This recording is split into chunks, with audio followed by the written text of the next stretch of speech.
you placed your head waxaad madaxaaga saartay on the table miiska ayaad madaxaaga saartay so sidaa darteed what is the matter waa maxay dhibaatada what is the matter dhibka ku haysta muxuu yahay walaalow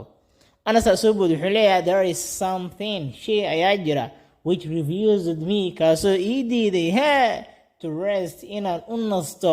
regularly si joogto inaan u nasto shay baa diidayo si joogto inaan u nasto ii diiday aniga shaygaasaa jira markaa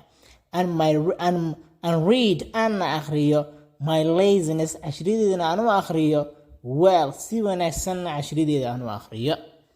canab way soo boodi waxay tiri dear bro walaalkayga khaaliga ahow whatever bothers you wax walbo adiga ku dhiba whatever bothers you wax walbo adiga ku dhiba is not needed looma baahna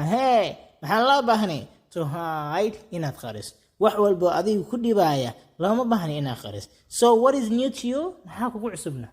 what is new to you maxaa kugu cusub ii sheeg bal ii ana soo bood markaas oo kisto dhirinaan oo hal wuxuu there is something shay baa jiray which I have been hiding from you aan kaa qarinayay adigu for a long time mudada shay mudada aan kaa qarinayay ayaa jira bal talo sheega muxuu yahay and it is secret waana sir qof kalena u sheegin sir ha noo ahaato ani aad afkeena isku amaan abo saas waa ana way soo bood waxay leedahay before it becomes disease to you intuusan cudur kugu naqanin ka before it becomes disease to you